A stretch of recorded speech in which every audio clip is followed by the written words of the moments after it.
25 be taken as read. Is there any objection to that motion? No objection. Madam President, I move that the minutes of Monday, 2nd of June 2025 be confirmed. Is there any objection to that motion? No objection. The minutes are confirmed. Madam President, I move that consideration of the minutes of the meeting of Wednesday, the 4th of June 2025 be deferred. Is there any objection to that motion? No objection. The minutes are confirmed. Thank you, Senator Tannock. Item number 3, messages, Mrs. Beal. There are no messages, Madam President. Thank you, Mrs. Beal. Item number 4, reports of committees. There are none.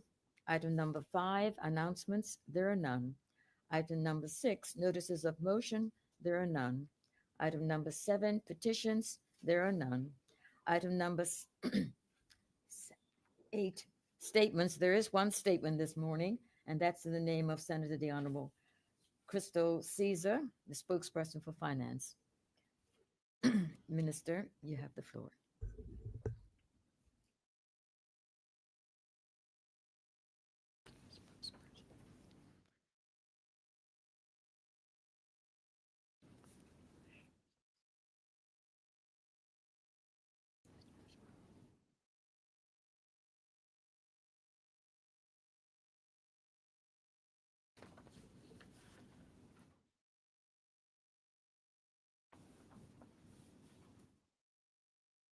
She needs a statement. She needs a statement.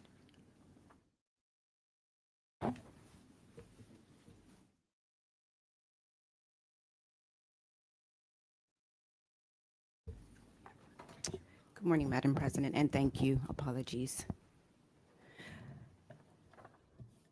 It's okay. Madam President, in accordance with Section 28 of the Bermuda Monetary Authority Act 1969, I am pleased to table the Bermuda Monetary Authority Annual Report 2024, or the report. Bermuda's financial sector services sector is subject to regulation and the supervision of the Bermuda Monetary Authority, the authority. The authority operates pursuant to the Bermuda Monetary Authority Act 1969, which provides it with a number of principal objects, including supervision, regulation, and inspection of financial institutions operating in or from within Bermuda, together with the promotion of financial stability and soundness of financial institutions. Madam President, the Senate would be aware that the authority has specific licensing and supervisory responsibilities under the following regulatory statutes: the Banks and Deposit Companies Act, Corporate Service Provider Business Act, the Digital Asset Business Act, the Insurance Act, the Investment Business Act, the Investment Funds Act, Money Service Business Act, the Fund Administration Provider Business Act, the Trust Regulation of Trust Business Act, together with other statutes. The authority also regulates the Bermuda Stock Exchange. The mission. Madam President, the authority's mission is to contribute to Bermuda's financial stability, protect customers of financial services, and protect Bermuda's currency through maintaining effective and proactive regulatory frameworks through its highly skilled and engaged workforce, delivering efficient operations and sustainable business practices, and supporting responsible innovation locally and in global markets. International recognition. Madam President, the authority has received international recognition for its regulatory excellence, being one of only 7 jurisdictions with U.S. National Association of Insurance Commissioners qualified jurisdiction status, one of 3 jurisdictions to have received the NAIC reciprocal jurisdiction status, and one of just 2 jurisdictions in the world to be granted full Solvency II, equivalence by the European Union. Madam President, the authority is active in key international organizations, fostering strong global relationships. The authority's managing director, supervision of the authority, serves on the International Association of the Insurance Supervisors Executive Committee with the authority's staff, leading or contributing to numerous IAIS committees, including one of those macroprudential policy, and financial crime. Excuse me, Madam President, authority also engages with the Financial Stability Board Regional Consultative Group Americas and participates in and contributes to the Bank for International Settlements and the Organization for OECD, or Organization for Economic Cooperation and Development's Insurance and Private Pensions Committee. The authority is also a coordination group of the Global Financial Innovation Network, a group of regulators committed to supporting financial innovation in the best interest of consumers. Legislation.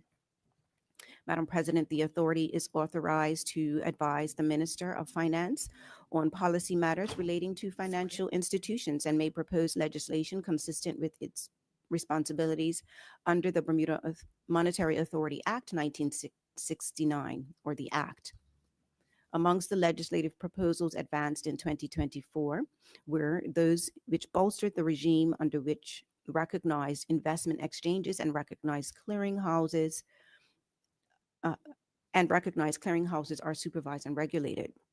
A ministerial order for the minimum initial net assets of restricted banks at the time of licensing, and expanded the classes of persons to whom such banks may provide services, and measures to amend the fees payable by entities operating within the authority's innovation hub. Additionally, rules were passed regarding the requirements for insurers to create a recovery plan, the content of such plans, and matters which the authority shall consider when determining which insurers need to prepare a recovery plan.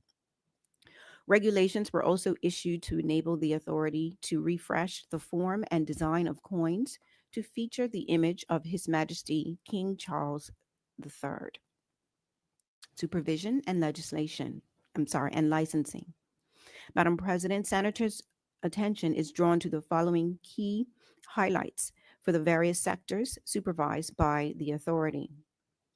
The banking sector. With regard to the banking sector, consolidated assets of the banking sector remained unchanged at $23.7 billion in 2024. Investments retained the largest share of total assets at 53%, 49.1% in 2023, followed by loans at 33%, or 35.6%. Followed by loans at 33%, or 35.6% at 2023, and cash and deposits at 11%, 11.3% in 2023. Net interest income continued to be the largest component of the banking sector's income at $755 million and $790 million in 2023. The insurance sector, Madam President. Moving to the insurance sector, 1,239 insurers were registered as of 31st of December 2024, compared to 1,213 in 2023. According to 2023 year-end information, total capital and surplus was $404 billion in 2023, an increase of $57 billion from the $347 billion recorded in 2022. Gross premiums written were $316 billion in 2023, an increase of $39 billion from the $277 billion recorded in 2022. The increase is attributed to growth in business written by large commercial, general business, and long-term insurers. Total assets were $187 trillion in 2023, an increase of $217 billion from $1.65 trillion in 2022. This increase was largely due to increased business written by a specific group of insurers. Investment sector. Madam President, moving to the investment sector, there were 52 licensed investment business providers, an increase of 5 from 47 in 2023, and 56 registered investment business providers operating in Bermuda in 2024. The aggregate total assets under management reported by licensed investment providers were US $231 billion compared to US $225 billion AUM in 2023, or assets under management in 2023. Total assets under administration, or AUA, for 2024 were US 25.4 billion compared to US 28.1 billion reported for 2023. Excuse me. Madam President, in 2024, there were 784 investment funds on the Investment Funds Act register, a decrease of 20 compared to 804 in 2023. Of these, 129 overseas funds being promoted in Bermuda and 655 Bermuda funds. This is contrasted against 2023, whereby 146 overseas funds were promoted in Bermuda and Bermuda funds totaled 658, with a net asset value reported in relation to Bermuda funds of $295 billion, an increase from $281 billion in 2023. At the end of 2024, 24 fund administrator licenses were in issue, unchanged from the prior year, with 195.6 billion in assets under administration. Digital asset business sector. Madam President, 2024 was a significant year of growth for the digital asset business sector, which ended the year with 36 digital asset business providers operating in Bermuda, a 50% increase from the 24 recorded in 2023. This sector is continuing to demonstrate strong growth and is expected to become the third largest revenue earner for the authority during the upcoming year. This growth is a testament to this government's foresight in ensuring that Bermuda established a credible regime for this emerging sector, which has been in place since 2018. The Bermuda Stock Exchange. Madam President, the total equity market capitalization of the Bermuda Stock Exchange stood at 217.6 billion at the end of 2024, as compared with 191.7 billion at the end of 2023. A total of 156 new insurance-linked securities were added to the BSX in 2024, a reduction from 195 new issues recorded in 2023. Domestic trading volume totaled 11.3 million shares in 2024, up significantly from 2.3 million in 2023, with the value of shares traded totaled 105.8 million, and in 2023 it was 20.4 million. BMA financial highlights. Madam President, members' attention is drawn from the following highlights set out in the Statement of Accounts report. Net income for the authority was 17.9 million, up from a net loss of 3.53 million in the previous year.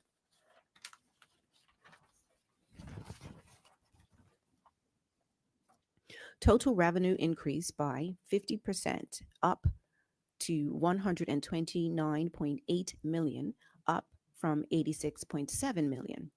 The increase is mainly due to a $40 million increase in revenue from supervisory and licensing fees. Expenses increased by 24% to 111.9 million. The increase was mainly due to the 15.5 million in increased salaries and benefits. Licensing fees were 114.5 million at year end, as compared with 74.4 million, of which 103 million was paid by the insurance sector. The receipt of funds from fines and penalties increased by 2.554 million from the previous year.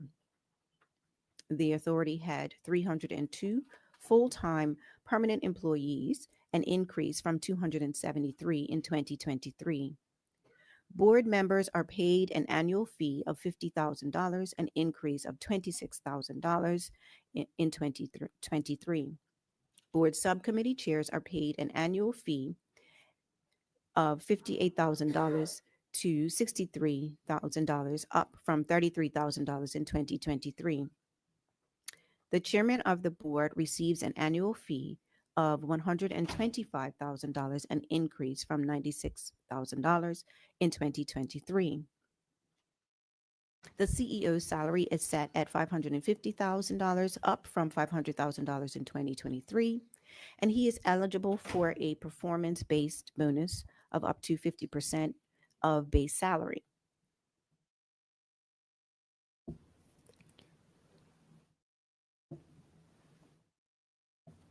The salaries of the other 20 members of the executive team range from $275,000 to $500,000 in 2024, with a performance-based bonus of up to 37%. And in 2023, that was 37% of salary as well. Madam President, upon reviewing the authority's 2024 financial statements, the Auditor General has issued a clean opinion. Madam President, I wish to express my sincere thanks to the authority's board, chaired by former Cabinet Secretary Mr. Donald Scott. I also wish to extend special thanks to the executive team and dedicated staff of the authority under the leadership of the Chief Executive Officer, Mr. Craig Swan. The board and executive teams deserve the Senate congratulations for their sound stewardship and excellent financial results achieved in 2024. The government is especially grateful for the continued partnership and collaboration with the authority's leadership as we remain focused on expanding and strengthening Bermuda's financial services sector in a globally competitive environment. And that ends my presentation. Thank you, Madam President. And thank you, Senator the Honorable Crystal Caesar, spokesperson for Finance. Item number 9, introduction of bills. There are none. Item number 10, the first reading of public bills. There are none. Item number 11, the first reading of private bills. There are none. Item number 12, the question period. Senators, we will entertain questions on the statement that just has been given by Senator Caesar, spokesperson for Finance. And Senator Marcus Jones, you have the floor. Good morning, Madam President. Good morning to fellow senators. And good morning to listening public. Thank you for the Minister of Education, spokesman for Finance, for that statement this morning. Just have a few questions. How does the BMA plan to manage the rapid expansion of the digital asset sector while ensuring robust consumer protection? I took note of the significant increases in executive compensations from the minister's brief. And my question would be, given the dramatic increase in executive compensation and board fees, what benchmarks or justifications were used for these significant increases? And my final question is, how does the BMA measure the effectiveness of its supervisory frameworks across sectors? Thank you, Madam President. And thank you, Senator Marcus Jones, opposition leader. Senator Tawana Tannock, you have the floor. Thank you, Madam President. My first question relates to information sharing, and it's with regard to the upcoming CIT. And my question is regarding any information and what is the level of information shared by the BMA to the Ministry of Finance or to the newly formed Corporate Income Tax Commission with regard to, in particular, entities who have already declared deferred tax assets in their financial returns to the BMA. Is that information shared to the other relevant authorities? My second question is about the number of employees in the BMA. And of that number of employees in the BMA, the number of employees that work remotely and the number of employees that are work permit holders. And my follow-up question to that is, of those that work remotely, is there any move to get them to work in person in the office? And then my second question to the follow-up to the work permit question is, for those work permits that have been issued, what are the training programs, and have Bermudians been identified to take part in training programs to take those posts? Thank you. Thank you, Senator Tawana Tannock. Senator Cunningham, you have the floor. Thank you, Madam President. Good morning. I'll just start off with the congratulations to the BMA. Obviously, they are very important to the regulatory reputation that Bermuda has. My question though is, it seems that the BMA is very reliant on the insurance sector, the licensing fees from insurers, and I'm just wondering if they are too reliant on the funding from that one sector. So, how sustainable would this revenue stream be if market conditions or indeed the CIT or licensing volumes change? And then my second question to that would be, are there any upcoming changes to international regulatory standards that might impact our equivalent status with the EU or globally? And then my third question is how, we're seeing the emerging sectors of fintech and digital assets. So how is the BMA supporting local Bermudian participation in those sectors? And a supplemental to that would be, are there initiatives somewhat similar to my colleague to ensure that training and job opportunities for Bermudians will appear in those regulated sectors? Thank you. Thank you, Senator Cunningham.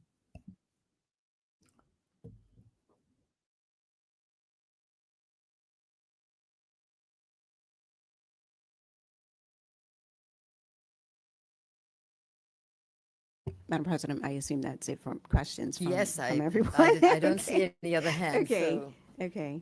you certainly answer them. Thank you. Madam President, with regard to specifically Senator Tannock's question with regard to the number of employees and those that are working locally versus those that work remotely, my understanding is that when she says remotely, I'm assuming overseas. The majority of the employees that work for the Bermuda Monetary Authority are located locally. There are a cachet of consultants that they would use that may work remotely, which obviously they would be on a fee basis. And so that would be because they have this particular expertise that they do not, the BMA staff does not actually have locally. However, the majority of employees are actually working here on island. Now, in terms of local versus work permit holders, that is something that I would have to get additional information from the BMA on, as I don't have that at hand. Now, with regard to the additional questions that other senators have had, I've made a note of them all. I do not believe that I've received answers to them as yet, but I do undertake that when I do get those answers, I undertake to provide those additional answers to senators once I can get them from the technical team from the BMA. Thank you very much, Senator Caesar. And senators, that's the end of the question period, and we'll now move on to the orders of the day. But before we get into that, I would just like to acknowledge the presence of certain people in the chamber. And first of all, I would like to welcome Lieutenant Colonel Edward Lamb, the Permanent Secretary for National Security, and Dean Lima, the Principal Customs Officer, and also Tarita Cartwright, the Ministry Controller of National Security. Welcome to you. And so we move on now to the orders of the day. And the orders of the day is the resolution into committee of the whole for further consideration of the Appropriation Act 2025, together with the estimates of revenue and expenditure for the financial year. And I call on Senator the Honorable Crystal Caesar, the spokesperson for finance. Excuse me, Madam President. Before we proceed, Yes. given that the technical officers are in the Senate at the moment in relation to item 3, Yes. we would respectfully ask that we could take the orders out of order and do item 3 first, as opposed to item 1. Is there any objection to that motion? No objection. We will certainly do that. So item 3 then is on our orders of the day is the second reading of the Customs Tariff Amendment Act 2025, and that's in the name of Senator the Honorable Crystal Caesar, spokesperson for Finance. Thank you. Thank you, Madam President. And thank you for the team for coming in.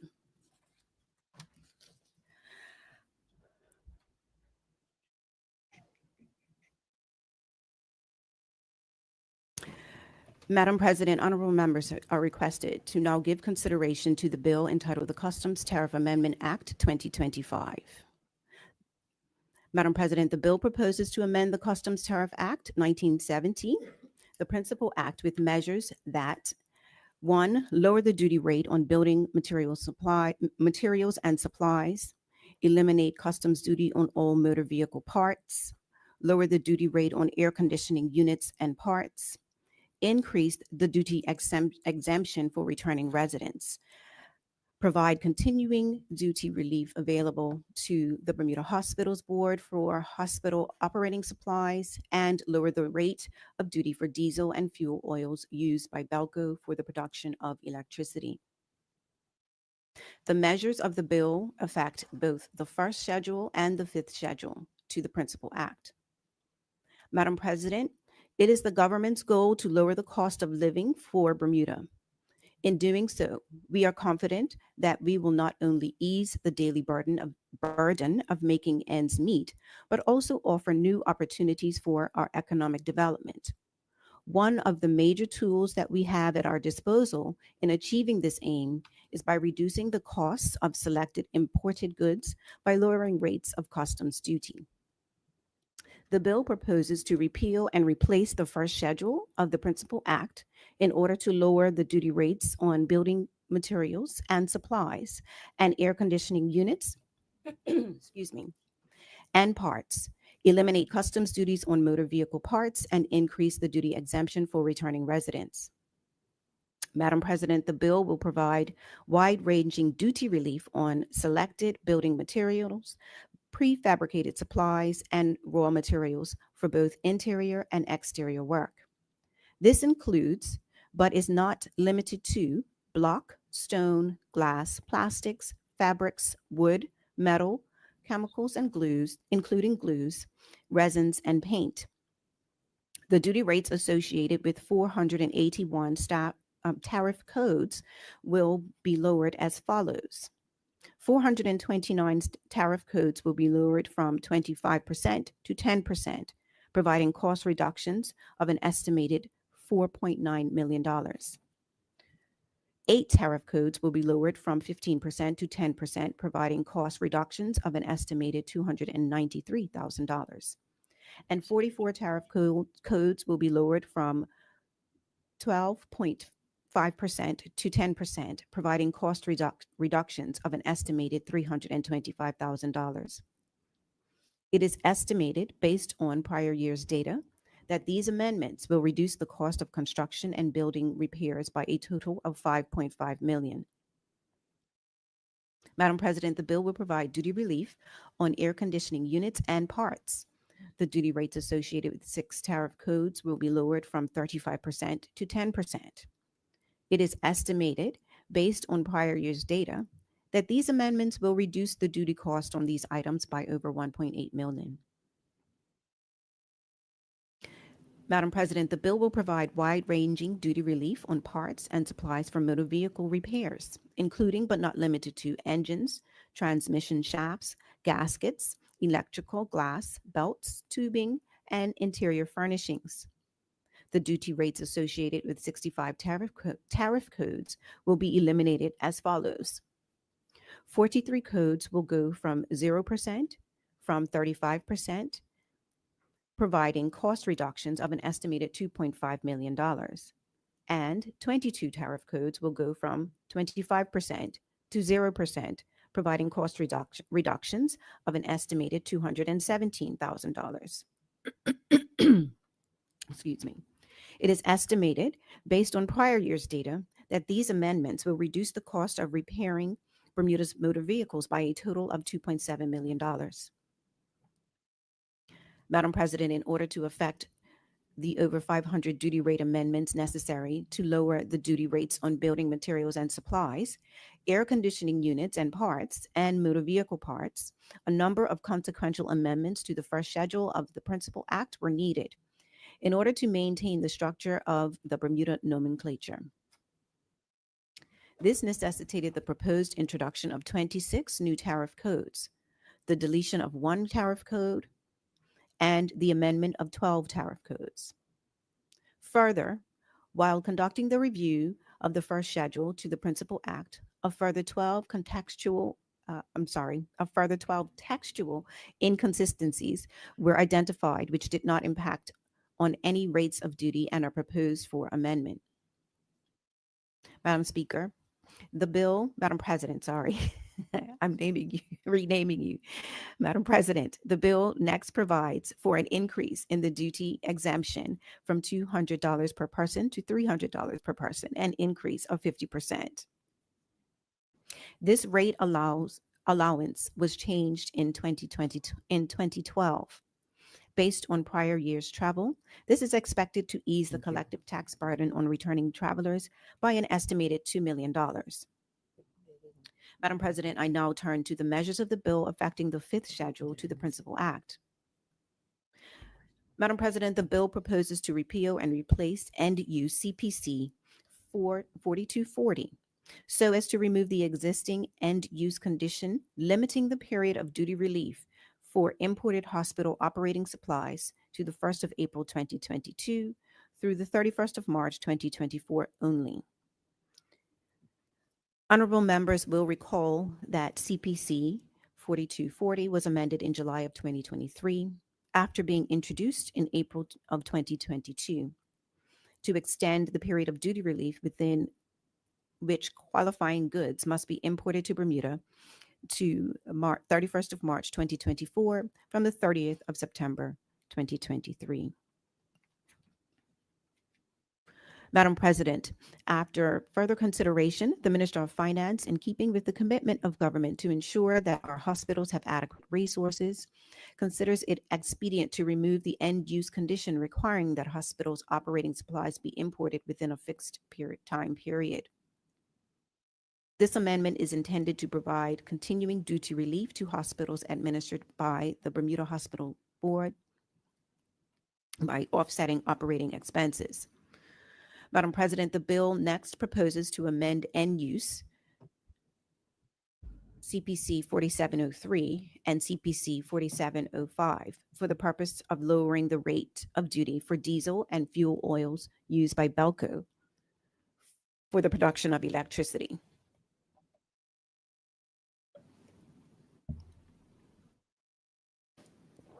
Madam President, in 2025-26, the budget statement in support of the estimates of revenue and expenditure, the government acknowledged the frustration many feel when they open their Belco bill. While the government cannot control the cost of fuel on global markets, we are doing everything within our power to lower the underlying costs that contribute to those rates. Madam President, in 2023, the duty on fuel used to generate electricity stood at 20 cents per liter. Honorable members will recall that in July of 2024, this government reduced that tax by 60% to 8 cents per liter. This bill proposes to reduce that further to just 4 cents per liter. The combined effect of these changes will result in an 80% reduction in this tax since 2023. Madam President, this measure demonstrates the government's commitment to delivering sustained relief on energy costs.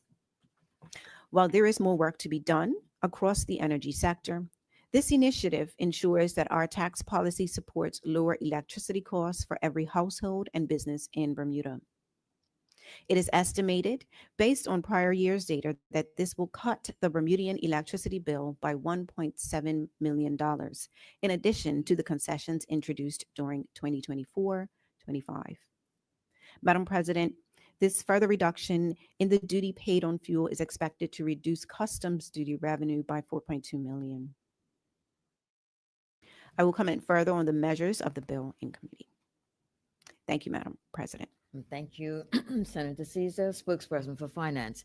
And before I open it to senators on the floor, I'd just like to acknowledge the presence in the chamber of Alsha Wilson, the parliamentary counsel. Welcome to you.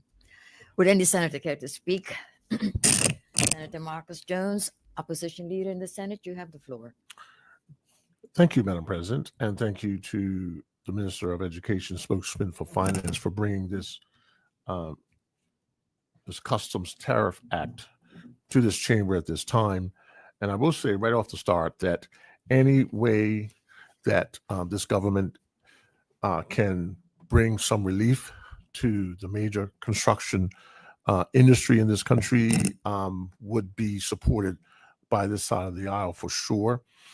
We do note that the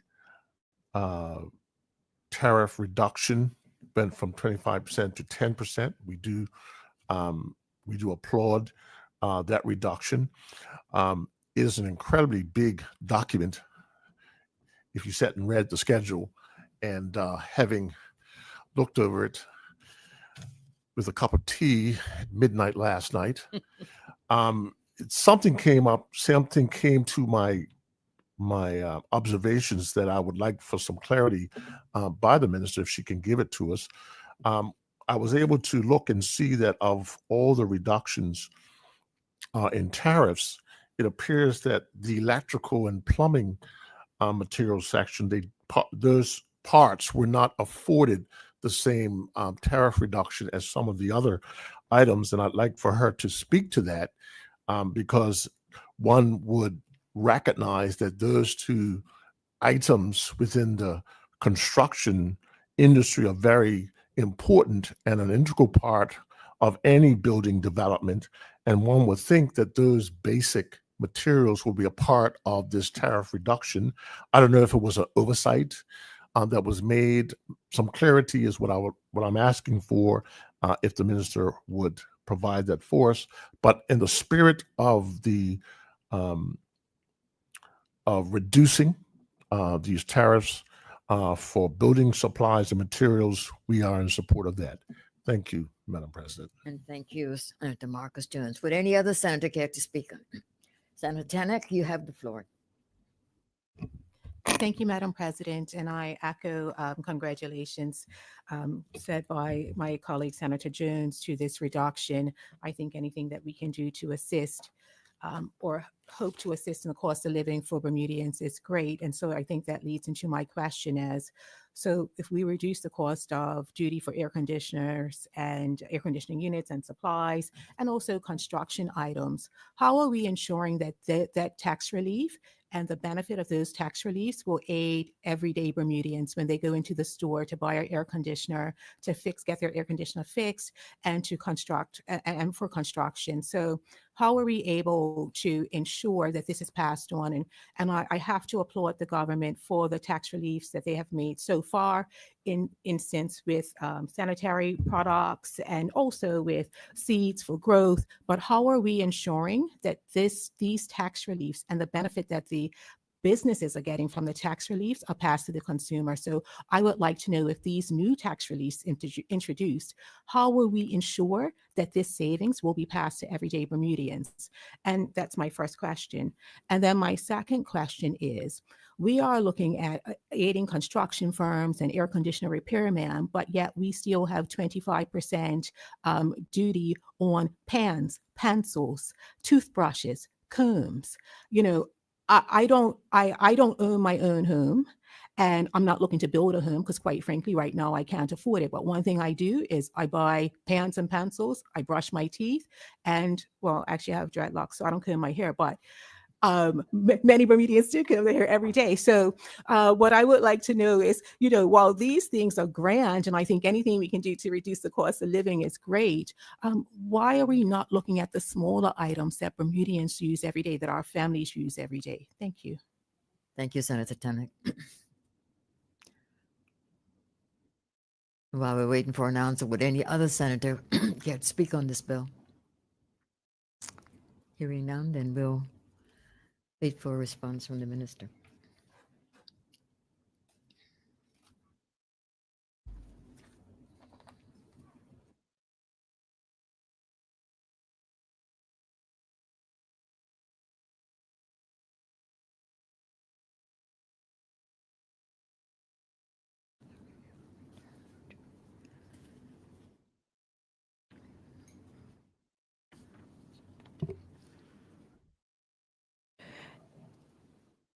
Madam President, in relation to the question from Senator Toons with regard to electrical and plumbing materials, we need to, are there specific goods that the senator is looking at? Because there is actually or has been a reduction on flex pipe and other plumbing fixtures.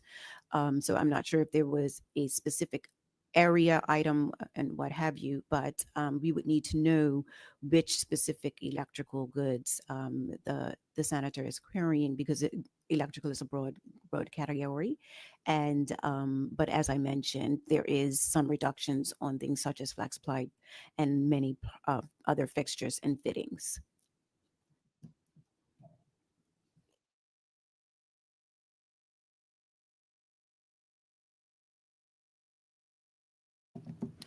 And with regard to the question from Senator Tannock with regard indicating the reduction across the spectrum, this specific area of reductions is to assist the construction industry specifically, and that is why you would see it on building materials.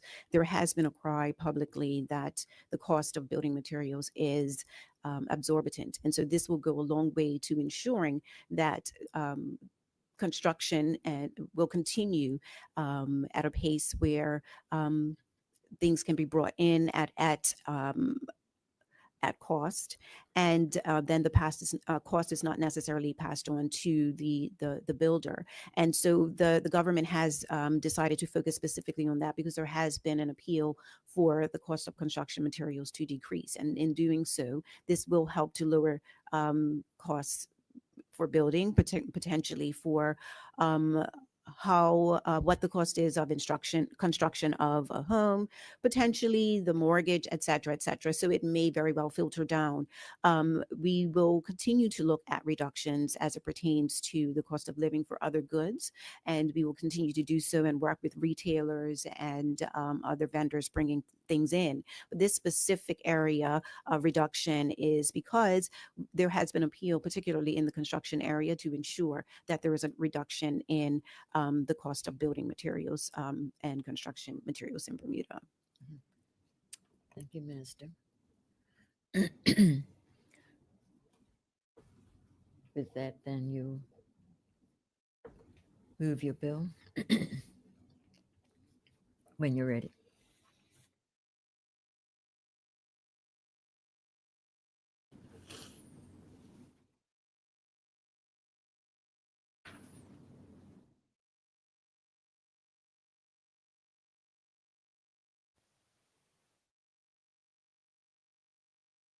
She's looking for her wording.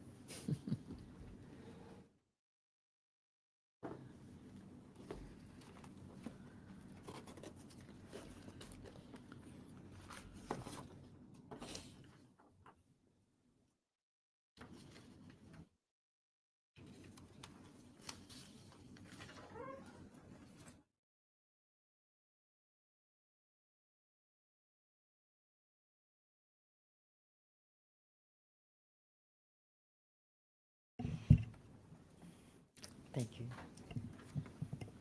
I saw her looking for it, so I thought.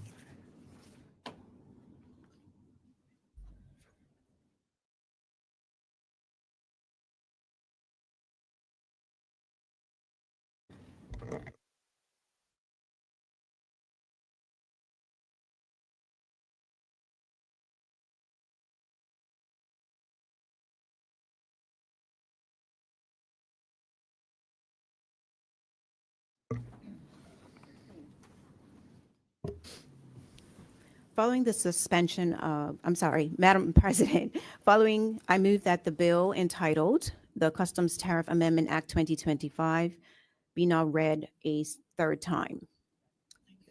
Second time, sorry. Is there any objection to that motion? No objection. Madam President, I move that the bill entitled the Customs Tariff Amendment Act be read a third.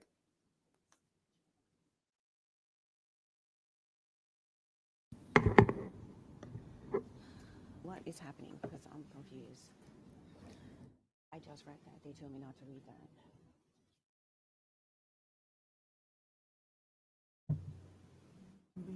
26.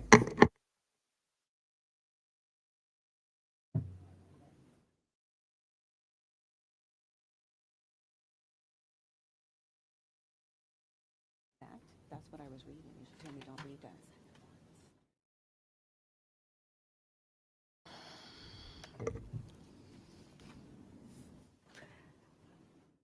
Suspension. Madam President, I move that the Standing Order 26 be suspended in respect of this bill. Is there any objection to that motion? No object. Yes, I do have an objection, Madam President, and maybe you can give me some guidance. At this stage, I would like the opportunity to go into committee to consider some of the items that was raised in my unreadiness in the questions that I asked. Am I able to do that at this stage? Well, they have to go.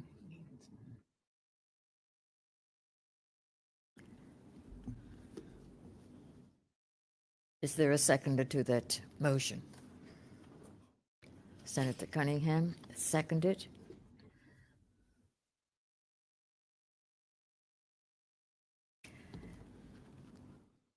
Then we'll have a division. So we're going to vote on this decision.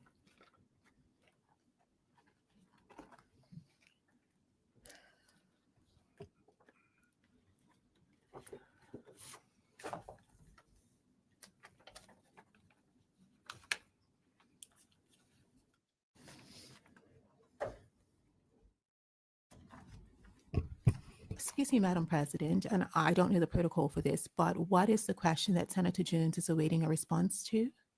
Senator Jones he says he has a number of issues and he wanted to raise some questions, and he's asked to go into committee so that he can present his objections or further comment. Thank you. And so our rules allow for us to do that if all senators, we're going to take a vote on it to determine whether or not senators agree. Okay, so Senator Jones is not awaiting an answer to a specific question. He just has further questions. He has further questions that he would like to take up in committee and Okay. further Thank you. comment. Thank you, Madam President.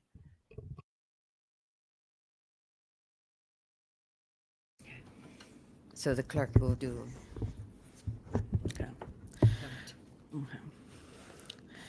It has been moved to suspend Standing Order 26.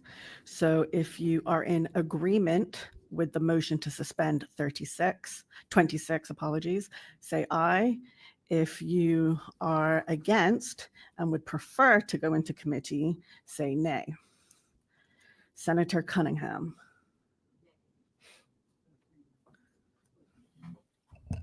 Nay.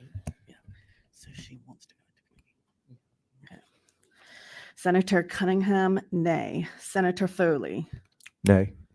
Senator Foley, nay. Senator Jones. Nay. Senator Jones, nay. Senator Bell.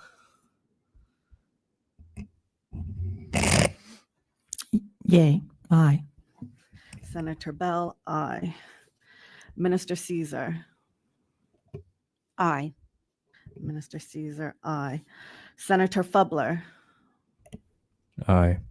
Senator Fubler, aye. Senator Simmons. Aye. Senator Simmons, aye. Minister Wilkerson. Aye. Minister Wilkerson, aye. Senator Tannock. Nay. Senator Tannock, nay.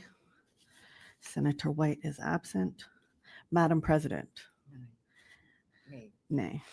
Madam President, nay.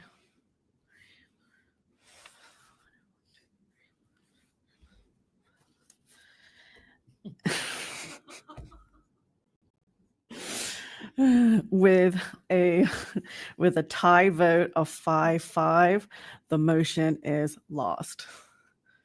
So that means we will go into committee. And I will call on Senator Tawana Tannock to chair the committee.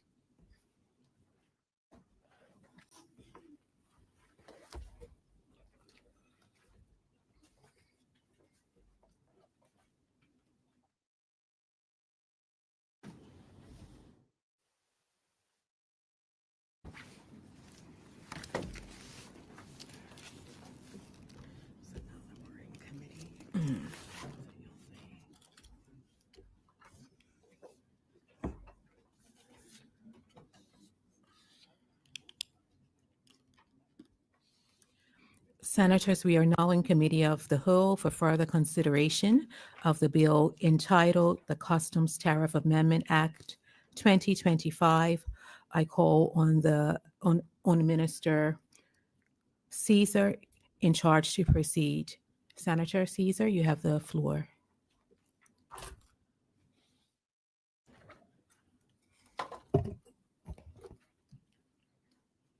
Madam Chair, I move that the Senate do not resolve itself into committee of the whole for further consideration of the Customs Tariff Amendment Act 2025.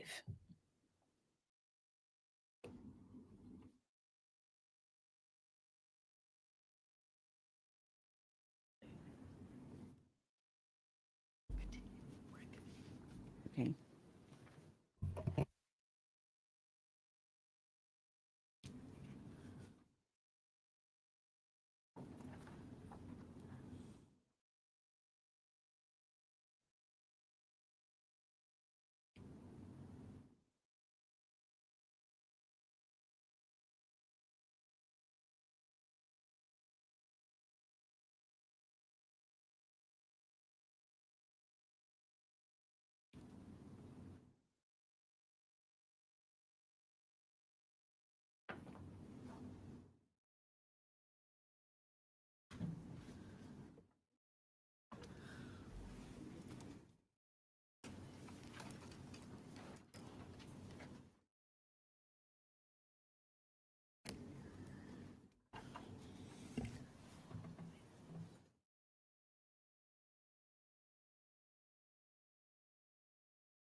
Madam Chair, I move that clauses 1 to 4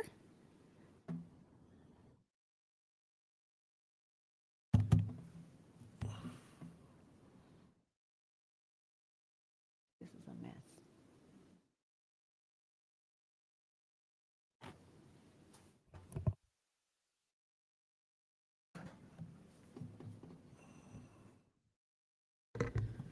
Senators, it has been moved that clauses 1 to 4 be approved. Are there any objections to that motion?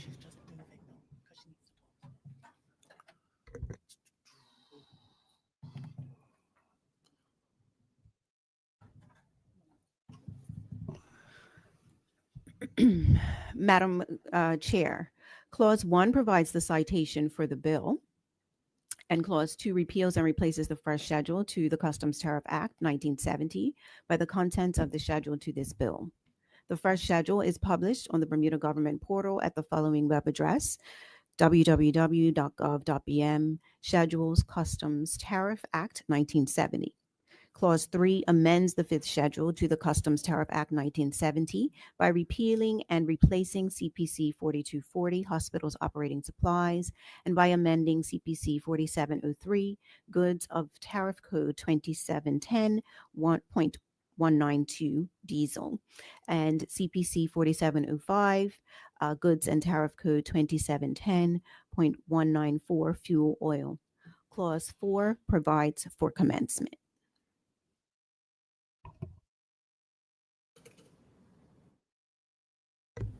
Senators, does anyone wish to speak on the clauses? Yes, I would. Thank you, Madam Shannon. Madam Chair. Thank you again for allowing me this time to go into committee to raise to the attention of the minister. There is certain items, as mentioned earlier, that were not included in the tax relief that was from the first schedule in regards to lighting and material that we would like for the government to consider. Based on, Sorry, Senator Jones. I believe we're on the clauses 1 through 4.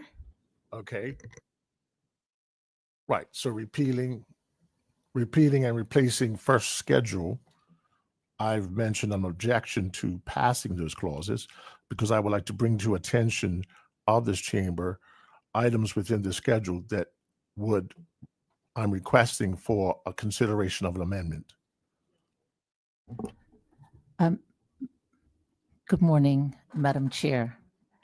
At this point, Madam Chair, as a point of order, the opposition leader should be clarifying what his proposed amendment is. Senator Jones. I would say if the Attorney General would give me a couple of minutes to do that, I'm at the process of doing that. I wanted to point this chamber to the actual pages of the schedule that I am, in fact, questioning, and now I've lost my page.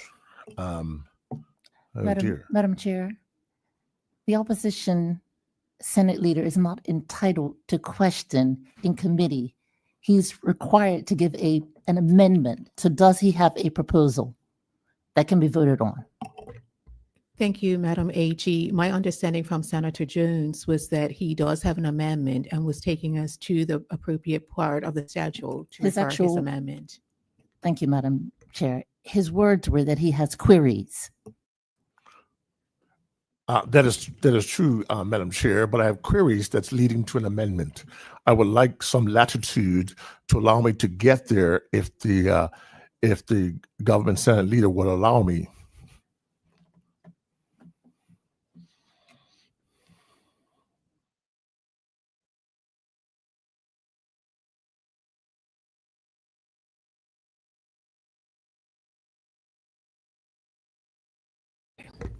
So, Senator Jones, we've had the Honorable Minister Caesar move 1 to 4. If you have questions specific to clauses 1 to 4, you can ask them. If you do have an amendment that you would like to propose, then that should be put forth and distributed in writing. I submit to your guidance, Madam Chair. I would like the opportunity to ask the question, understanding at this point, without a written amendment, it cannot be submitted. Am I allowed to at least ask the question?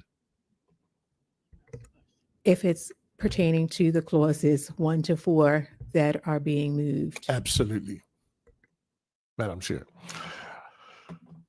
As stated earlier, there was a concern made in regards to tariff relief for lighting and for electricals and plumbing. And with that statement made earlier, my question would be, has the government considered a reduction in the schedule that allows further relief for lighting fixtures and plumbing fixtures, and specifically under the electrical material subject? Madam Chair, point of order. Question was asked and answered previously on this matter, and I've answered that. Senator Jones. If my memory serves me correctly, the minister had asked me if there were any specific items within the schedule that I would want to bring forward as for consideration. And as Point of order, as an Madam answer to Chair. that, I'm bringing that to this Senator chamber. Jones, thank you. I did not indicate that if there were specific items in the schedule. I said if there were specific items that he had questions around where the reductions were. But this is, I basically have answered this question. I didn't ask him to go into the specific schedule. I answered it's an overall. So as far as we're concerned, this question has been answered. Senator Jones, do you have a further question? I do reject that premise, but I will yield to the chair, having left a question to this chamber that specifics of my question in regards to electrical parts and plumbing that I have offered in this committee stage was not tabled or considered, but I will yield to you, Madam Chair. Do you have any further questions, Senator Jones? No, I don't. Thank you.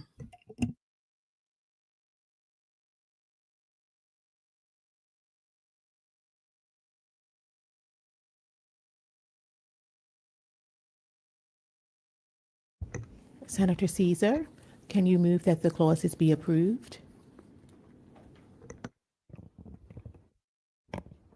Madam Chair, I move that clauses 1 through 4 be approved. It has been moved that clauses 1 to 4 be approved. Are there any objections to that motion? No objections. The movement of clauses 1 to 4 have been agreed to.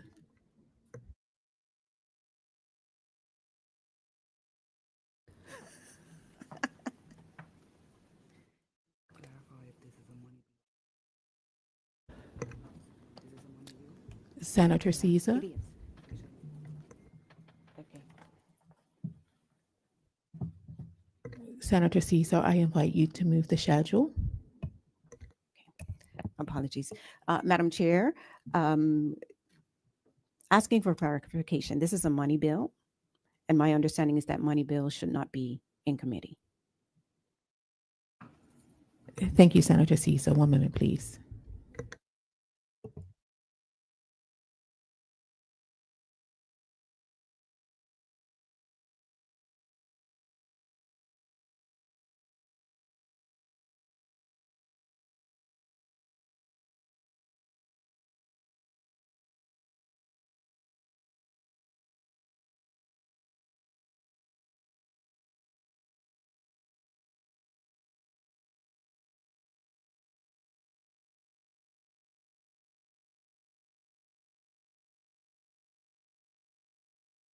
Senator Caesar, if you can just bear with us at 1 minute. Thank you.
Senator Caesar, having read Section 39 of the Bermuda Constitution, I am in agreement that this is indeed a money bill, as it deals with the issue of duty.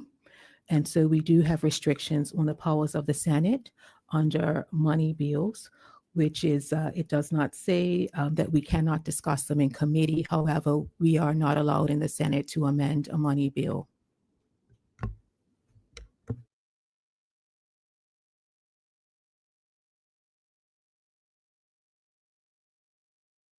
Thank you, Madam Chair.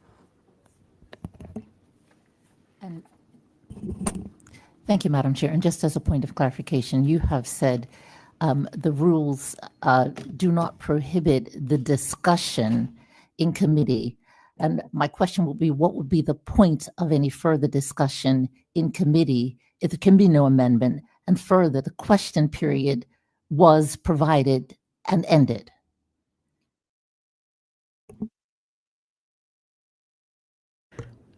Your point is taken, Madam AG. If this bill, your point is taken. However, there's no restriction to going into committee. What the relevance of that is can be debated, but there is no prohibition from going into committee.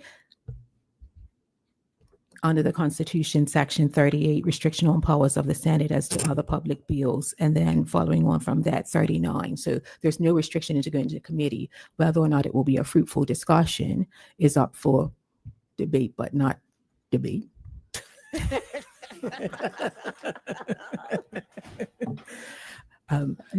Madam President, that being the case, I move that we resolve ourselves out of committee and return to the order of business. Thank you.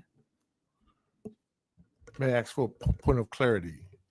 Yes, Senator Jones. Madam Chair, thank you for this ruling. I think that the whole chamber is clarified on what can or cannot be done. I just want to raise the point that the purpose in bringing this to committee was to raise those items that were not brought through, and that we felt on this side of the House that with a government that wants to bring relief to the construction industry, we found it sort of underperformance when basic items such as electrical and plumbing materials were left off this list of relief. Thank you. Thank you, Madam, Senator. Point of order. It was answered very clearly that categories of electrical material were indeed included and specifically answered, flex pipe as an example. So I believe that the leader of the opposition right now is misleading the Senate. It will seem that we have Point of order. gone into a debate. It will seem that we have gone into a debate, which at this point is fruitless on this point, as we now know what we are confined to do with this bill as a money bill and in committee. So I accept that you may have further points to make. However, the government's position is that, Senator Jones, your question was asked and answered. I understand that it was not answered to your satisfaction, and that is where we remain. As we can no longer have debate in committee on this particular bill, I accept Madam AG's recommendation that we move out of committee. Madam Chair, I do have a point of order on the floor that I would like to be considered. And my point of order is that I believe the leader of the government on the Senate side is misleading the House. The only reason I raised and went into committee was I was asked by the Minister of Education, spokesman for Finance, if there was actual specific items that I had in mind.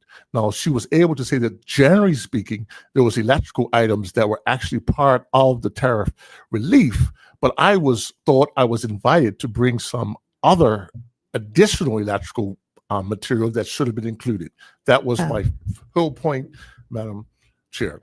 Thank you, Senator Jones. And Senator Caesar has said that you misunderstood her invitation. You were not invited to do that. You were invited to give clarity on specific items. The clarity should be sought with the particular relevant agency, not in this particular body at this time. Thank you for that indulgence, Madam Chair. Senators, we will now dissolve committee. Thank you, Madam President. I wholeheartedly invite you to come and resume your seat. And then, Senators, thank you very much for bearing with me as we work through this process. I appreciate it.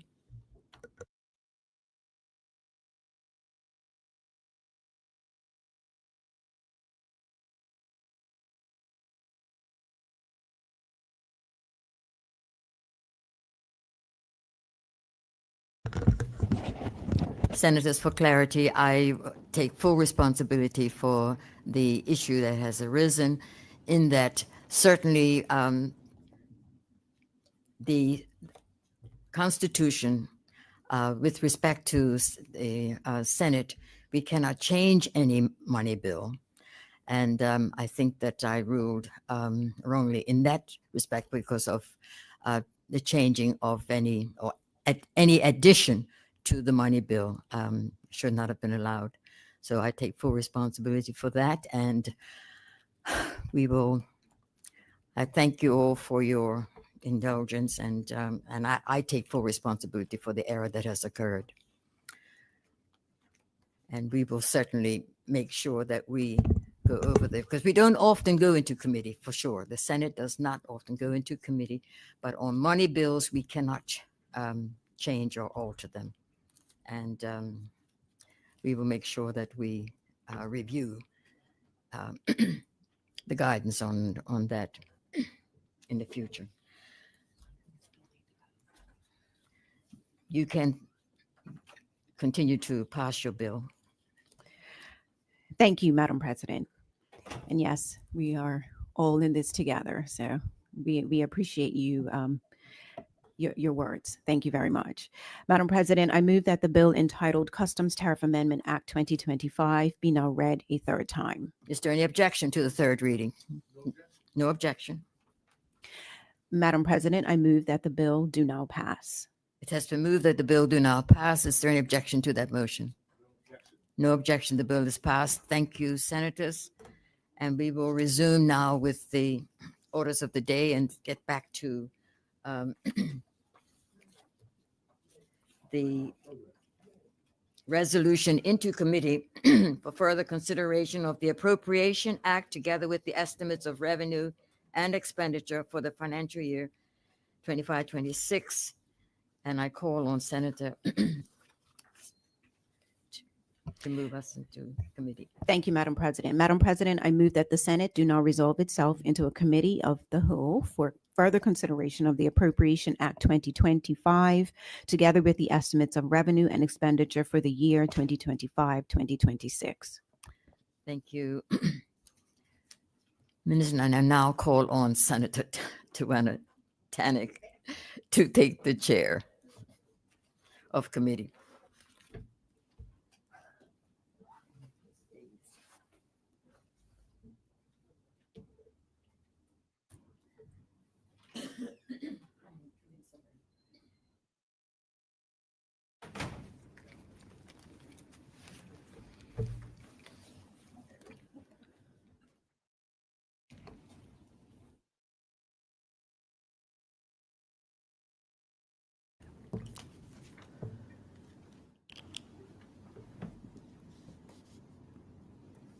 Senators, we are now in committee of the whole for further consideration of the estimates of revenue and expenditure for the year 2025, 2026, heads 83, National Security 83, National Security 07, National Security 88, Youth Social Development, So that would just be 83, 07, and 88. National Security 83 can be found on page B264. National Security Head 07 can be found on B274. National Security Head 88 can be found on B285.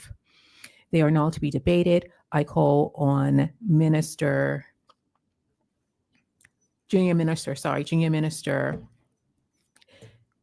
Lindsay Simmons Senator Simmons, you have the floor. Thank you, Madam Chair. Madam Chair, I move that the committee do now take under consideration Head 83, Ministry of National Security Headquarters, Head 7, Police, Head 88, National Drug Control. Do you have a time check? Just so I know. Junior Minister Senator Simmons, the time is now 11:22. We have 2 hours to debate your heads, which means that we will finish.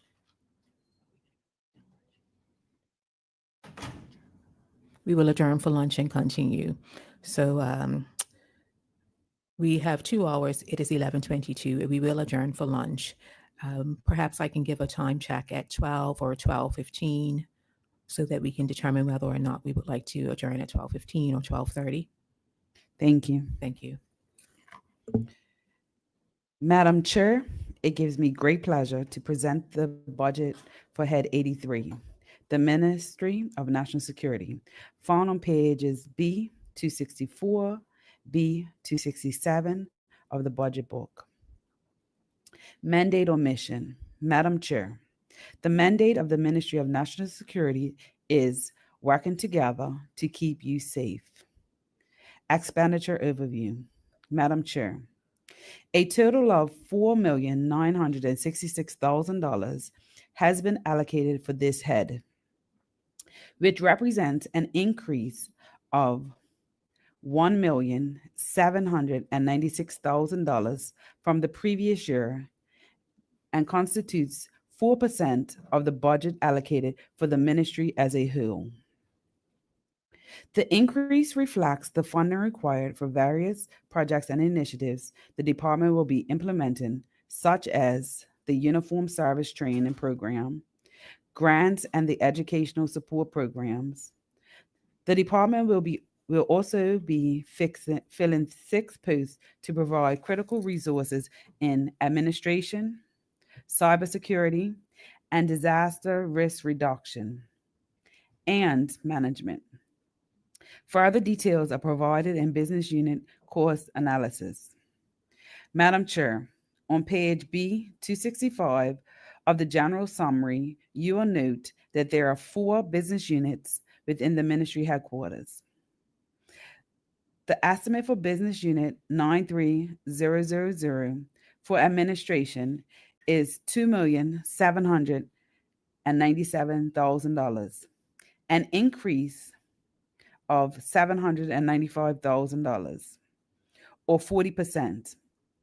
This comprises of $80,037 towards the salary uplift, $319,931 to cover 1 security manager and 1 information security systems officer and 1 cybersecurity analyst for the cybersecurity team, and 1 secretary, $61,929, 1 political aide for $87,148, a relief administrative assistant for $66,059. The remaining amount will form part of the budget towards a stipend for 10 trainees for the Uniform Service Training Program of $92,836,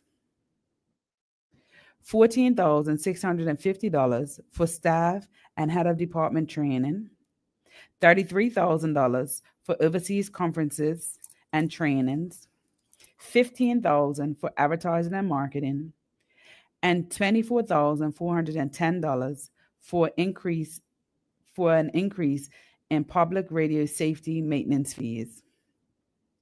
Madam Chair, Business Unit 93002 for the Parole Board and 93003 for the Treatment of Offenders Boards are no longer being used, as both boards have been transferred to the Ministry of Justice.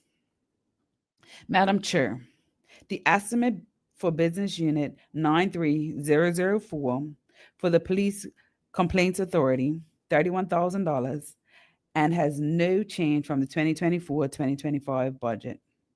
Madam Chair, the estimate for Business Unit 93007 for the Disaster Risk Reduction and Mitigation Team is $422,000, a $232,000 increase, 122% increase over the 2024-2025 fiscal year.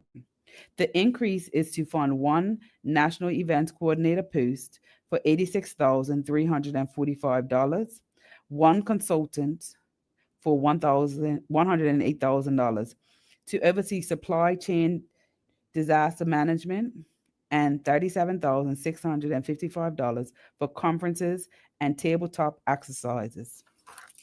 Madam Chair, Business Unit 93008 relates to the gang violence reduction program with an estimate for the financial year 2025-2026 of $1,716,000. This represents $924,000 or 117% increase over the financial year 2024-2025. The increase will fund education programs for individuals, counseling for victims of violence, work placement programs to provide an alternate to gang activity, and grants to fund community programs in the sporting clubs and community-based entities. Revenue overview. Madam Chair, the Liquor License Authority was transferred to the Ministry of Justice in September 2024.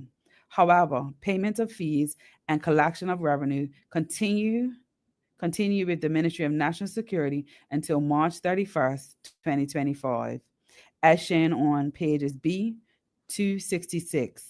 The adjustment revenue projection for 2024-2025 was $1,012,000, a $99,000 or 11% increase over the projected revenue collection of $913,000. As of March 31st, 2025, $997,667 was collected, a $14,333 decrease over the adjusted revenue projection. Subject analyst. Madam Chair, the subject analyst of the current accounts estimates of the Ministry of National Security is found on page B266. I will highlight the material, object, code descriptions, increases, and decreases. Salaries increased by $705,000. This is attributed to the 3 posts to be filled to provide administrative services to the Minister and Permanent Secretary, the Cybersecurity Board, and the Police Complaints Authority. The cybersecurity team will have 3 more funded team members to bolster the cybersecurity efforts. And the Disaster Risk Reduction and Mitigation team will be fully funded for the National Disaster Coordinator and the National Events Coordinator. The decrease in wages, $297,000, is attributed to the ministry not having the uniform service training program in progress. The planning and design for this program are well advanced, and we are hoping to launch it during this fiscal year. The funding in the amount of $371,344 for the cohort for the fiscal year 2025-2026 will be allocated to professional services. Professional service saw an increase of $1,098,000. $687,664 will be used towards marketing of anti-violence measures, messaging, educational bursaries, and counseling services. $344,000 will be used towards a stipend for 2 cohorts, 10 people for the Uniform Service Recruitment Program, and $38,992 for the part-time teachers of the program. The increase of $171,000 for the other expenses will be allocated as follows. $30,000 will be allocated towards the MOM group, to provide resources to support services to mothers of victims of gang violence, and $26,590 for the Safe House airfare and emergency passports for individuals in immediate danger of gang violence. Cybersecurity costs include $2,000 for subscriptions, $8,000 for penetration testing, and $80,000 for centralized login and monitoring system. $24,410 towards an increase in public safety radio network fees. Capital expenditure. Madam Chair, as shown on page C14, the ministry received $1,140,000 for capital acquisitions. $177,782 will be used towards the upgrades of the island-wide public safety radio network, and $962,218 will be geared towards the completion of the CCTV network and the start of the speed camera system. As I have previously reported in this honorable house, the installation of the speed camera system is contingent upon the completion of the installation of the CCTV. Manpower. The department increased 6 full-time equivalent reflected in the increase in funding, 3 posts for administrative support, and 3 posts for the cybersecurity unit. Performance measures by business unit. Madam Chair, I am pleased to report the outcomes of the department's forecasted performance measures for the fiscal year 2024-2025 that were largely achieved. These are found on page B267. Business Unit 93000, titled Administration. The business unit is responsible for providing support to the department in the form of policy development, project management, financial oversight, and cyber security governance. One of the key functions of the cybersecurity team is to develop and implement policies.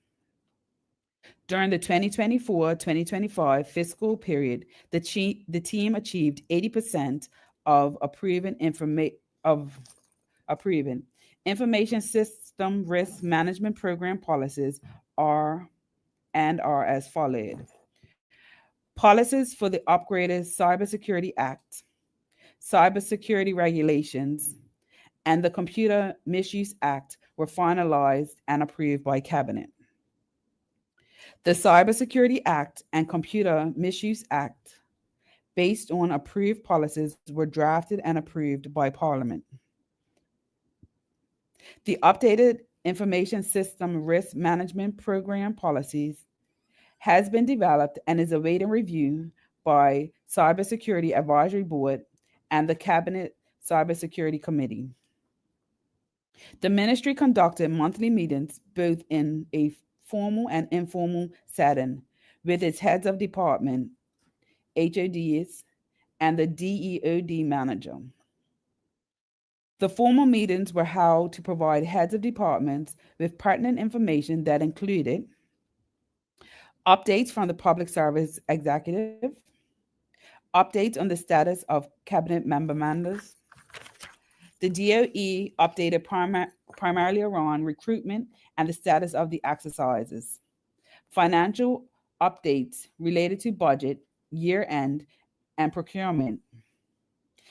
In addition, the department heads provide updates on major activities taking place in their respective departments. The informal meetings were designed to encourage an exchange of ideas and brainstorming in a relaxed setting on any topic. Business Unit 93007, Disaster Risk Reduction and Mitigation. Madam Chair, the business unit is responsible for the oversight of stakeholder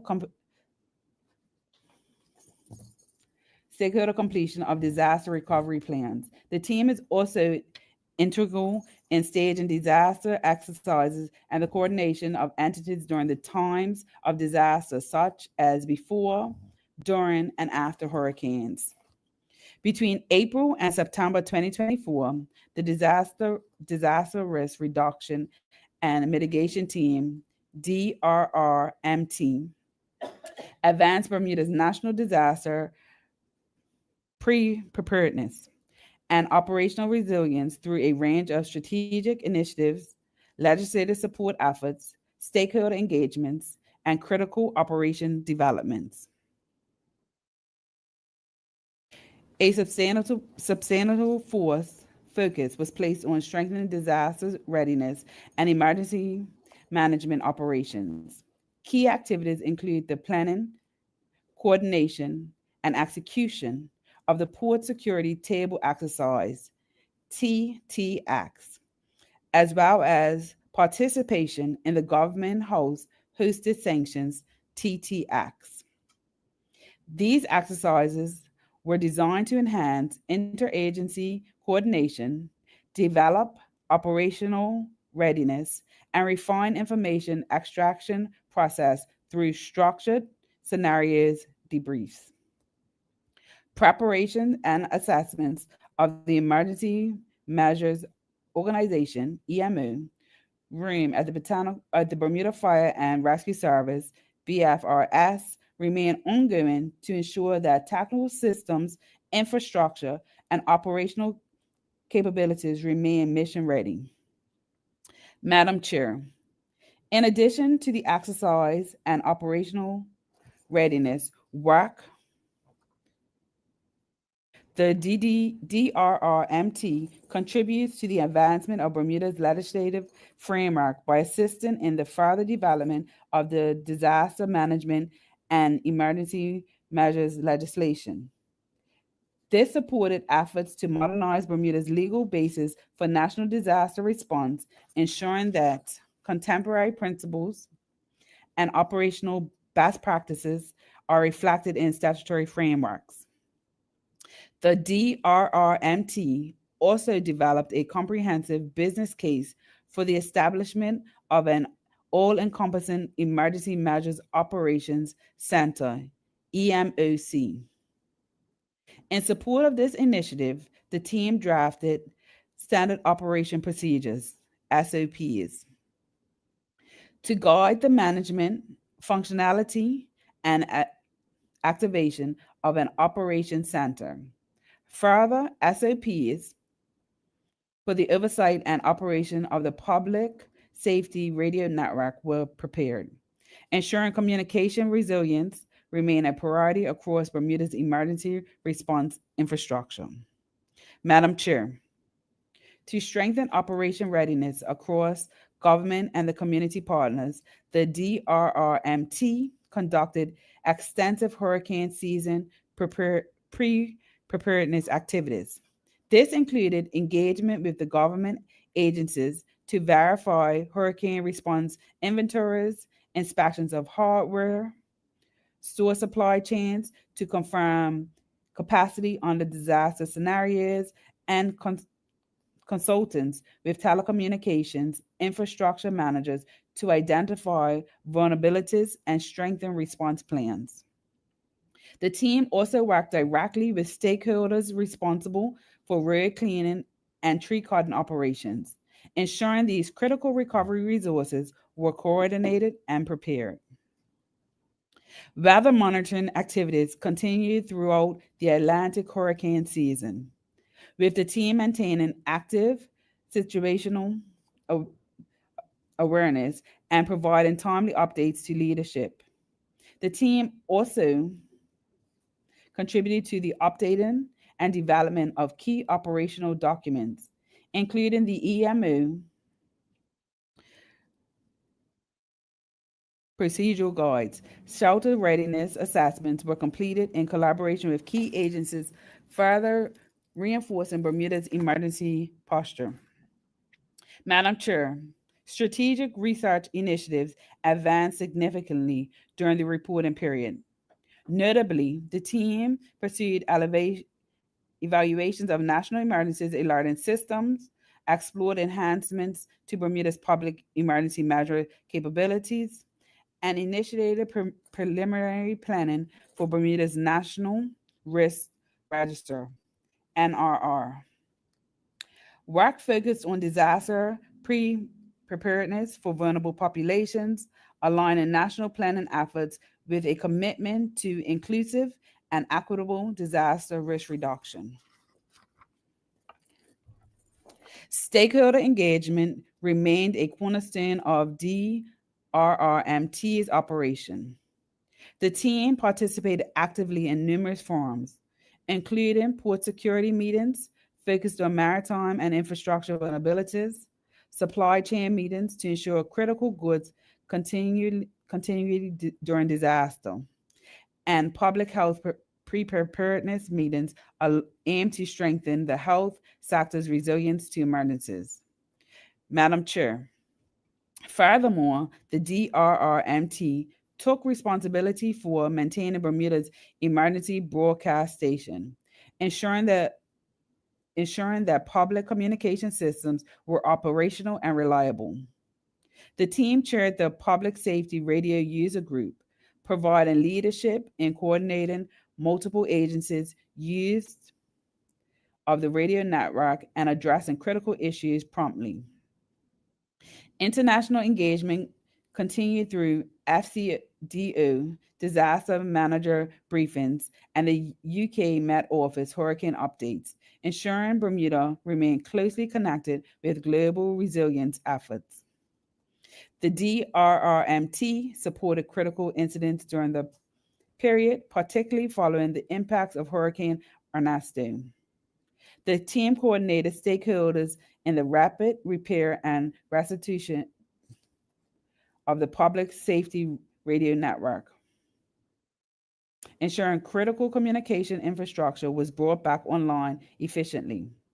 Additionally, the team conducted high-level meetings to plan for potential impacts of a strike by the International Longshoremen's Association, ILA, focusing on continuity of operations and mitigating potential disruptions to Bermuda's import-dependent supply chain.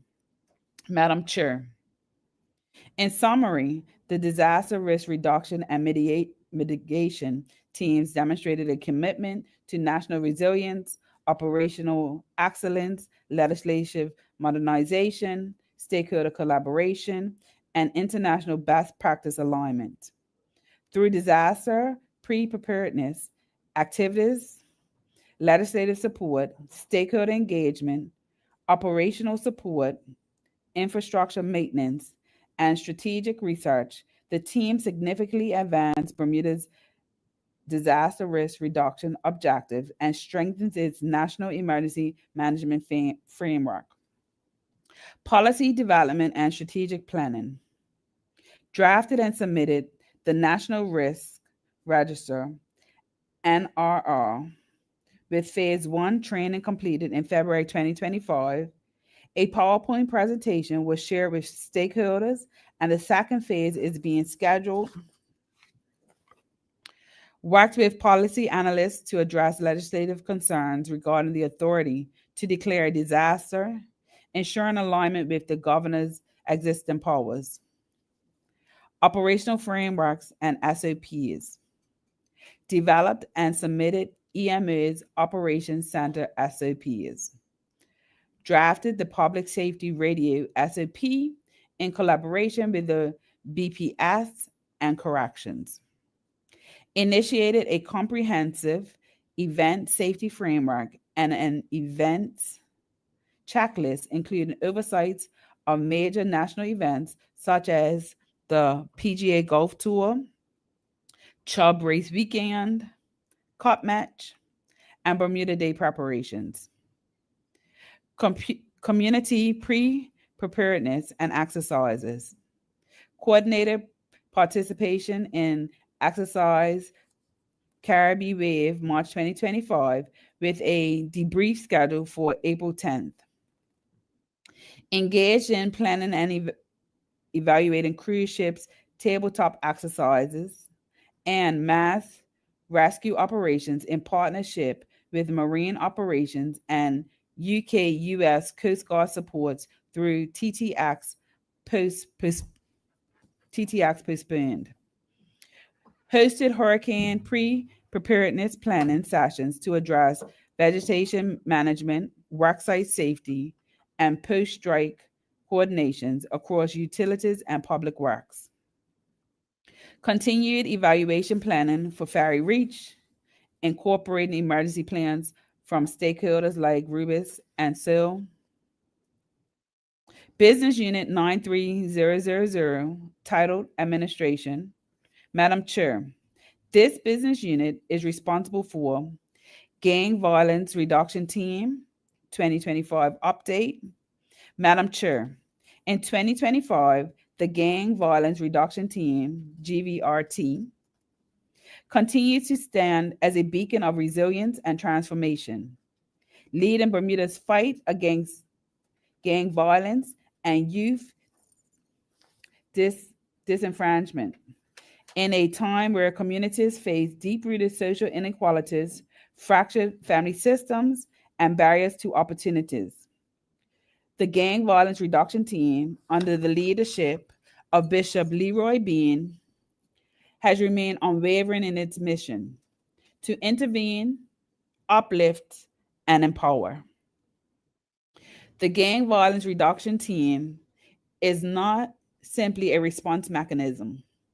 It is a force of international change, working to dismantle cycles of violence and rebuild pathways towards hope and healing. Through tailored interventions and robust outreach efforts, the Gang Violence Reduction Team has enabled itself in schools, communities, workplaces, and homes, meeting individuals where they are and walking them towards better futures. Madam Chair, the core mission of the Gang Violence Reduction Team remains focused on guiding individuals away from delinquent peer groups and toxic environments, transforming behavior patterns of those involved in gang activities, fostering reintegration into society, preventing youth gang involvement by restoring social and familiar bonds, opening employment pathways for marginalized youth, connecting individuals with mental and social health resources, strengthening interpersonal relationships and community accountability, school outreach, acknowledging that schools often serve as recruitment grounds for gang activities. The Gang Violence Reduction Team has amplified its school presence across the island. This year, our outreach included daily high school lunch engagements, regular presence at schools, lunch hours offering mentorship and informational check-ins, restorative mediation sessions, de-escalating tensions, and promoting peaceful resolutions among students, incident response and crisis management, post-incident school support, planning, and security assessments, case management and tailored youth sessions, individualized support plans and interventions for vulnerable students, small group programming, targeted skill building and emotional resilient workshops, early intervention, I am, and great programs. Early engagement has proven pivotal in changing life's trajectory. I am program highlights launched in 10 schools with a new curriculum piloted at Delwood Middle School. 116 structured sessions held from September 2023 to June 2024. 88 sessions were delivered between September 2024 and April 2025. 162 boys across 9 primary schools and 1 middle school participated. 35 crisis support, 36 mediation sessions, and 140 individualized support delivered. Great program, gang resilience education and training. continues to engage primary school boys with structured, value-based education aimed at fostering resilience and resistance to gang influence. Work Placement and Mentoring Program, WPMP, Bridging Skills to Workforce. 15 youth participants, with 14 completing the 8-week placement. 130 job coaching sessions provided personalized support. 85 business partner satisfactions and interested in future participation. 8 youth received extended paid work. 4 secured jobs post-program. 0 involvement in antisocial and criminal activities throughout the program. 100% of parents observed positive growth in their children. Redemption Program, a path to personal reinvention. In 2024-2025, the Redemption Program continues as a transformative space for young men. 18 trainees completed the 25-week program. 137 one-on-one case management and job coaching sessions conducted. 67 sessions on career, personal development, and job readiness. 6 secured employment, 1 enrolled at Bermuda College, 1 entered university, 10 crisis interventions managed with ongoing support for 4 active participants. Street level outreach and case management. Serving 78 young adults ages 18 to 35.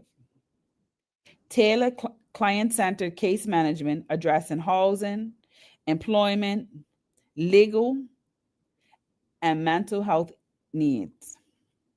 Safe housing, relocation support, prison visits, and court advocacy offered. Quarterly community mediation and interagency collaboration facilitated systematic wraparound care. Madam Chair, in the aftermath of violence, when fear grips families and uncertainty ripples through neighborhoods, it is the Coordinated Crisis Response Team, CCRT, that steps forward to restore peace, stabilize emotions, and help communities begin the process of healing. Functioning as a rapid response arm of the Gang Violence Reduction Team, the CCRT is mobilized immediately following serious violence incidents. Whether a shooting, stabbing, or traumatic event, the team composes of experienced professionals and trusted community figures who work together to deliver compassionate, coordinated support in real time. In this past year, the CCRT was active following 28 violent incidents requiring hospital-based intervention, an additional 1 community activation in response to heightened tensions on the ground. In total, the team delivered 104 targeted post-incident support sessions to survivors, close friends, and immediate family members impacted by violence. Gang Reduction Team, leading the National Violence Reduction Strategy. Madam Chair, today I am pleased to provide an update on the significant progress made since the launch of Bermuda's National Violence Reduction Strategy, NVRS, a strategic framework that marks a bold step forward in addressing violence in our community through prevention, intervention, and rehabilitation. It is important to note that the Gang Reduction Team under the Ministry of National Security was not only instrumental in developing this strategy, but also led its drafting and presentation to Cabinet and the House of Assembly.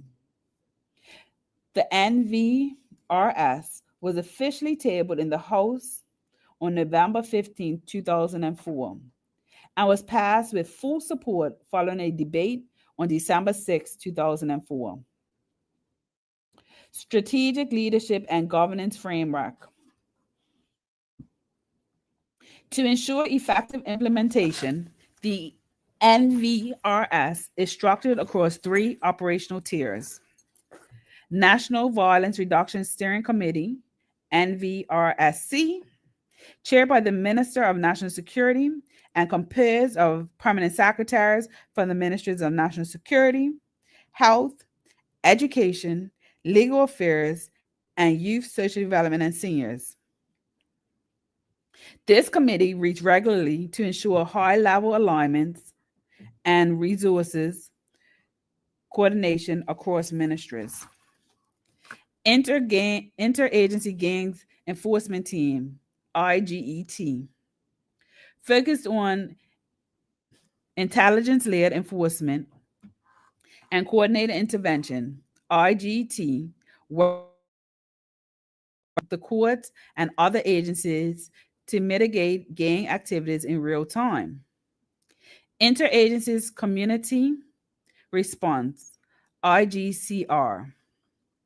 This prevention-focused tier drives education, youth engagement, and community partnerships to disrupt the root cause of violence.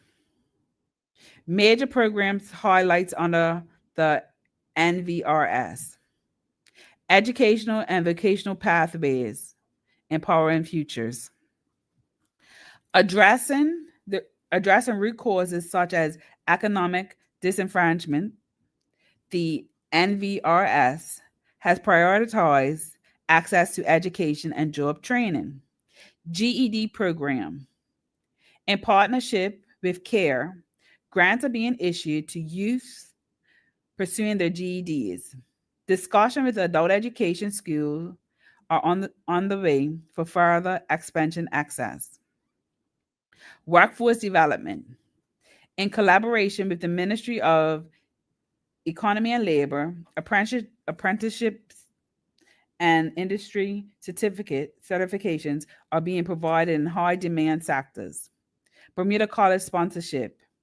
A new initiative is underway to sponsor associate degrees or certifications for youth from underserved backgrounds. New GVRT staff and sports-based violence preventions. A new GVRT team member has been hired to implement violent reduction strategies within local sports clubs, leveraging athletes as a vehicle for positive engagement and gang prevention. Public messaging and youth engagement. Stop the Violence campaign, March 2025. In collaboration with 7 South Productions, a multimedia campaign will launch across Bermuda featuring video reels and podcasts, student-led campaigns on social media, mental health and anti-violence messaging by Youth for Youth. We have a plan to recognize that safe spaces are essential for prevention. To that end, the NVRS is also funding youth-centered organizations such as Transitional Community Service, Future Leaders, the Family Center, Women's Resource Center, and Money Muse to scale their outreach and impact for groups working directly with youth. Senator Simmons, just a time check. It is now 12 o'clock. Can you indicate whether your preference would be to continue for another 15 minutes or go until 12:30? So I could probably finish this and then we could finish this unit and then we could get to lunch. Thank you. No problem. Conclusion. Madam President, the National Violence Reduction Strategy represents our government's clear and coordinated response to the crisis of violence. The Gang Violence Reduction Team remains at the heart of this mission, not only as a strategy author, but as its most consistent engine for impact. With over 80 strategic actions already underway, this work is changing lives and rebuilding communities through education, mentorship, crisis response, and real opportunities. The GVRT is leading Bermuda towards a future that is safer, more resilient, and filled with hope. We extend our deepest appreciation to all stakeholders, ministries, and community partners. Together, we are building a Bermuda where every young person has a reason to be hopeful and has a pathway to succeed. Plans for this upcoming year. Madam Chair, the Ministry of National Security is developing uniform services, training programs, USTP, as a strategic initiative to address long-standing recruitment challenges within the Bermuda's uniform services. The program is designed to support Bermudians who narrowly fall short of academic or physical fitness requirements for entry into services. Open to individuals ages 18 to 49. The USTP will provide targeted training and development aimed at increasing the pool of qualified service-ready candidates. Madam Chair, the program will be delivered over a 3-month period at Word Camp and will include a structured combination of academic instruction, physical fitness training, and personal and professional development. Participants will engage in modules focused on numeracy and literacy skills, interview and resume preparation, and character development, alongside familiarization placement within the Bermuda Police Service, Bermuda Fire and Rescue Service, Customs Department, and the Department of Corrections. The curriculum is currently under development, with inputs from professional training experts to ensure alignment with the operational and cultural expectations of Bermuda's uniformed services. Participants in this program will also receive financial compensation during the training period. Madam Chair, the ministry will deliver 2 cohorts of the program during the 2025-2026 year, with each cohort comprising of 10 participants.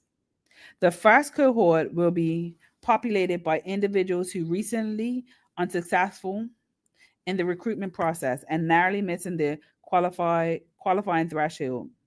These individuals will be directly invited to apply to the program. The initial cohort will serve as a pilot, allowing the minister to refine delivery based on participation, outcomes, and operational feedback. The program also benefits from the support of intergovernment resources, making it both cost-effective and sustainable. The Uniform Services Training Program represents a significant investment in the future of Bermuda's public safety infrastructure. By focusing on trainable individuals who demonstrate potential but have not yet met entry standards, the program enhances recruitment outcomes, strengthens organizational resilience, and promotes meaningful opportunities for Bermudians to serve the community with pride and professionalism. Madam Chair, as we look at the year ahead, the gang violence reduction team will remain a center pillar in the ongoing implementation of the National Violence Reduction Strategy. As both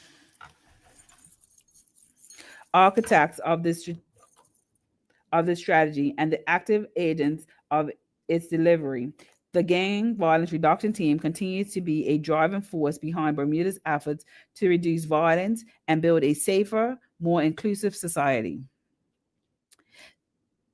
The Gang Violence Reduction Team works is not theoretical. It is practical. It is practical, personal, and profoundly impactful. Through education, mentorship, crisis response, and real-life opportunities, the Gang Violence Reduction Team is changing lives, restoring communities, and guiding young people towards hope and purpose. Our next steps reflect a commitment to deepening this impact and expanding the reach of our programs in alignment with 8 strategic goals of the National Violence Reduction Strategy. Madam Chair, the Gang Violence Reduction Team will continue leading and implementing core violence prevention initiatives in direct alignment with the National Violence Reduction Strategy, serving as a stakeholder across all 3 strategic tiers of the strategy: steering committee, interagency gang enforcement, and interagency community response. Support community-based prevention and early intervention through grants to sports clubs to provide after-school homework assistance, life skills development, and violence prevention workshops for young people. Funding youth-centered organizations that after trauma-informed wraparound support to vulnerable children and families. Expand counseling services and therapeutic programs to address mental health needs and support emotional healing for people affected by violent or violent incidents. Launch the Stop the Violence media campaign in collaboration with 7 self-productions featuring video reels, short films, and podcasts, student-led social media campaigns, messaging that addresses gang violence, emotional health, and youth empowerment. Host the Stop the Violence Youth Conference this June, where students from across the island will be mentored by local creatives to design and present youth-led anti-violence campaigns while reinforcing peer advocacy and resilience. Expand our youth mentoring and work placement program, supporting 25 students with employment readiness, mentorship, and workplace experience in a safe, structured setting. Grow the Redemption Program to support 25 young men through a 20-week curriculum of personal growth, life skills training, conflict resolution, and career exposure.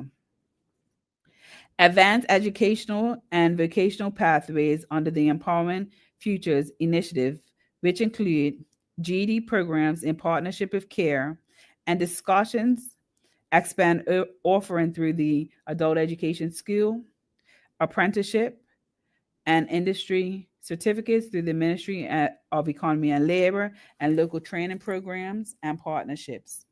Associate degrees and certifications through new sponsorship at Bermuda College, both the broader NVRS implementations including violence prevention workshops for the community leaders and service providers, parenting support programs including culturally relevant workshops and targeted fatherhood support groups. Through the Gate Reentry Support Package for individuals transitioning from incarceration tied to community-based care models. Community roundtables to gather feedback, build local partnerships, and identify service gaps. Uphold the NVRS monitoring and evaluation framework, ensuring every action taken is guided by measurable goals, accountability, and evidence-based practices to deliver meaningful results. Madam Chair, the gang reduction team will continue to, the gang violence reduction team will continue to serve on the forefront, offering guidance, intervention, and opportunity to those who need it most. We remain committed to working with stakeholders to ensure effectiveness of the National Violence Reduction Strategy, and most importantly, to build a Bermuda where safety, dignity, and the opportunity are not just the exception, but the expectation. Madam Chair, this ends my presentation on Head 83, Ministry Headquarters. Thank you, Madam Chair. Thank you, Senator Simmons, Junior Minister and Senator Simmons. As discussed, we will now break for lunch. So we will break for lunch at 12:11 and reconvene at 1:45. Are senators in agreement? Thank you.